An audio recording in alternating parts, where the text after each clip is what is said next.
E aí pessoal, tudo bem? Aqui para fazer nosso vídeo de panorama geral dessa última fase da Copa do Mundo, que foram apenas 2 jogos, então provavelmente vai ser um vídeo um pouco mais curto. Geralmente esses vídeos são muito longos, né?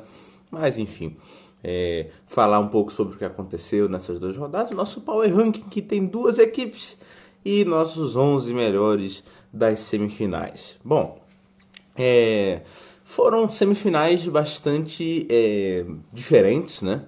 Uma das duas em que houve um domínio claro, né, da seleção espanhola, que fez o seu melhor jogo, e acho que isso é uma tendência que nós vimos de duas seleções que fizeram o seu melhor jogo na competição agora nesse ponto das semifinais.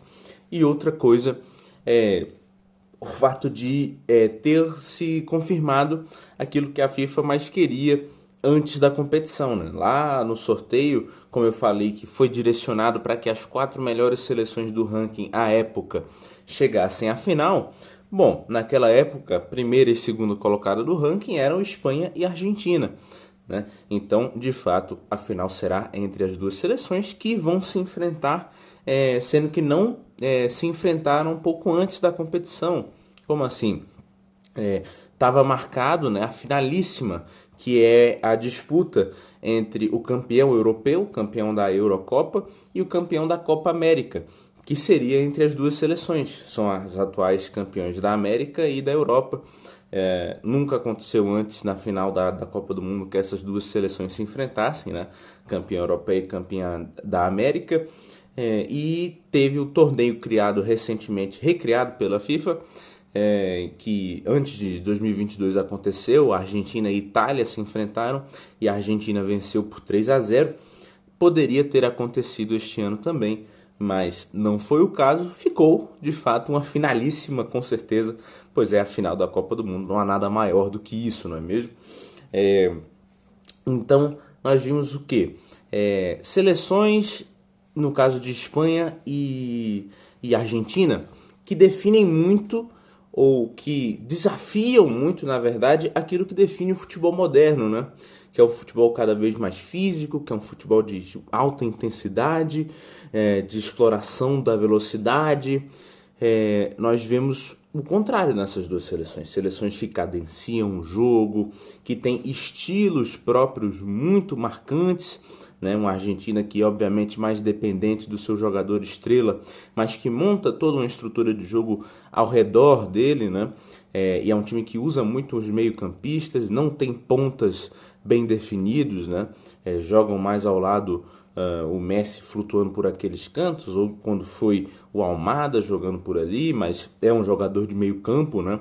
Então a Argentina que acumula muitos jogadores por ali porque justamente tenta tabelar curto. É um estilo muito próximo do que fez no seu momento de auge a seleção espanhola entre 2008 e 2012, né? Porque era um time que, vale lembrar, tinha Iniesta jogando como um atacante, sendo um jogador de meia, mas era mais um jogador para tabelar pelo meio.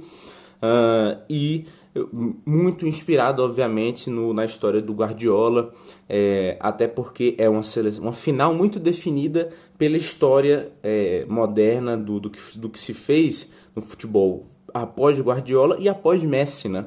Já que o Messi, vale lembrar, foi chamado para defender a seleção espanhola, mas a Argentina fez de tudo para mantê-lo no seu time, marcando um amistoso às pressas, e o Messi jogando nesse amistoso. Messi poderia ter feito parte daquele time que foi campeão do mundo em 2010 e quem sabe o que seria a Espanha com o Messi no seu elenco, né? Mas não, ele aguardou o tempo e chega à sua terceira final de Copa do Mundo com a seleção argentina.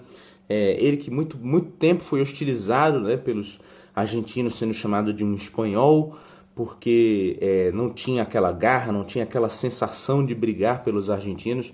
É que nas últimas 2 Copas ele tem mostrado demais, né? E a Espanha também, indo nesse mesmo sentido, obviamente a grande escola de futebol da modernidade, né? Justamente por conta desse treinador, do Guardiola, e do Barcelona que ele treinou, que montaram, que influenciaram a forma predominante de jogar que acontece até hoje. até porque o Guardiola treina a principal equipe da principal liga do mundo, que é o Manchester City na Inglaterra, treinava no caso, porque agora ele saiu do time, e a seleção espanhola, mais uma vez, chegando pela segunda vez apenas a final da Copa do Mundo, também com o De La Fuente, que é um discípulo do Luiz Henrique, que é um discípulo indireto do estilo do Guardiola, né? E o Luiz Henrique esse que também está arrebentando com um bicampeonato seguido da Champions League com o Paris Saint-Germain, por exemplo, né? Então, também uma Espanha que tem um ponta incisivo, que no seu melhor momento teve dois, com o Nico Williams pela esquerda. Essa Copa só tem o Yamal que ainda não se destacou perfeitamente, mas foi muito importante nas últimas partidas, tem participado melhor, e é um cara que tem tudo para ser muito importante nessa grande decisão para a seleção espanhola. Então, basicamente isso que eu queria falar sobre o panorama geral, e a gente fala um pouco sobre o ranking, né? Quem é a melhor seleção? Quem é que tem tudo para vencer? Bom, é muito difícil, né? Agora que a questão não é um ranking geral, é um jogo só, nós temos duas seleções para avaliar. É claro que nenhuma das duas teve um destaque muito próprio, muito grande na Copa do Mundo, mas eu ainda coloco a Argentina um pouco à frente, coloco em primeiro, a Espanha em segundo, por conta do inesperado, né? Tem um quê de imprevisível na campanha que a Argentina tem feito, é uma campanha, querendo ou não, épica, que o torcedor argentino vai se lembrar para sempre, e que tem justamente nessa figura do Lionel Messi algo que pode ser destoante, que pode, quem sabe, criar um desequilíbrio. O Messi faz uma Copa do Mundo extraordinária, talvez a melhor dele na carreira, né? Então, a Argentina ainda está um toque à frente por conta disso. A Espanha fez uma grande partida contra a França, mas no geral da Copa do Mundo, acho que não chegou a fazer partidas que a Argentina fez de melhor, na fase de grupos, por exemplo. A Argentina fez 3 grandes jogos, né? Principalmente contra a Argélia e a Áustria, ali, jogos realmente muito bem jogados mesmo. A Espanha fez um grande jogo contra a Arábia Saudita, de resto foram partidas mais protocolares, né? A Espanha de fato não sofreu para chegar aqui como a Argentina sofreu, e a Argentina mostra, isso é fato, mais vulnerabilidade do que a seleção espanhola, mas nessa Copa do Imponderável eu ainda coloco a Argentina um pouco à frente, mas é muito equilibrado, tá? Acho que uns 55, 45. E aí vamos falar dos nossos 11 melhores jogadores das semifinais. São menos jogadores agora, né? Então tem menos menções honrosas também. Mas o meu goleiro, ainda que com a derrota, foi Jordan Pickford. Fez defesas extraordinárias e, para mim, é o melhor goleiro da Copa do Mundo. O cara que foi mais importante para a classificação da sua equipe e sendo um goleiro que levou a sua equipe tão longe. Pickford faz uma Copa do Mundo muito, muito boa. Lateral esquerdo é o Cucurella. Cucurella talvez seja o melhor lateral esquerdo da Copa do Mundo também, e fez uma partida extraordinária contra a França. Minha dupla de zaga é uma dupla Espanha-Argentina, as duas seleções da final. Cubarsí também tem sido um dos melhores da Copa do Mundo, uma Copa muito sólida, é um jogador muito, muito jovem, tem apenas 19 anos, e ao lado dele coloco o Cristian Romero, também excelente partida contra a Inglaterra, também na Inglaterra que pouco o exigiu, né? Meu lateral direito é o Pedro Porro, obviamente, não só ajudando defensivamente, mas muito ofensivamente, afinal, marcou o segundo gol da seleção espanhola, né? Volante é o Rodri, certamente uma Copa de muito crescimento do Rodri, né?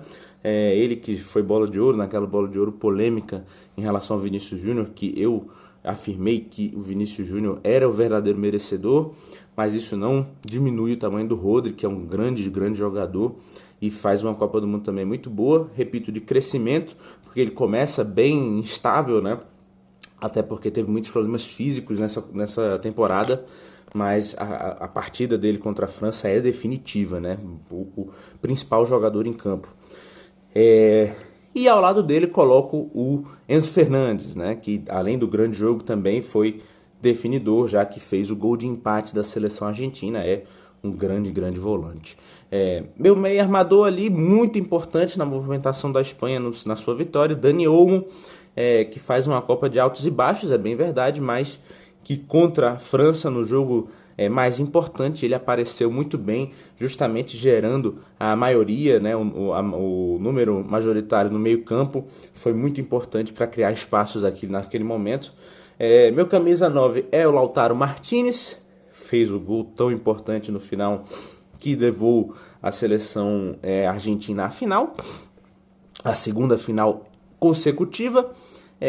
Obviamente, camisa 10 é Lionel Messi, definidor muito importante no seu jogo. Foi o cara que deu o ritmo da partida, como sempre faz. 2 assistências ainda. E o meu camisa 11, ainda coloquei o Lamine Yamal. Mesmo que não tenha sido uma partida brilhante, ele foi muito importante defensivamente, voltando muito. Uma partida de muita dedicação do Yamal. Então, fica aí a sua menção. Menções honrosas no geral, o Unai Simón, goleiro espanhol, foi a primeira partida em que ele realmente participou do jogo, né? O Tagliafico, lateral argentino, Stones, Upamecano, Lisandro Martinez e Laporte, defensores, o Molina também, lateral direito, argentino, Paredes da Argentina aí já no meio, né? Fabián Ruiz da Espanha, Oyarzabal também da Espanha e o Gordon da seleção inglesa, o autor do gol também, infelizmente para o Tuchel, o Tuchel o tirou durante a partida. Acho que teria sido importante deixá-lo ou pelo menos colocar o Rashford em seu lugar para continuar tendo volume ofensivo, né? Bom, então é isso, pessoal.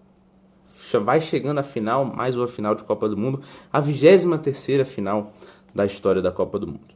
É isso aí, até a próxima.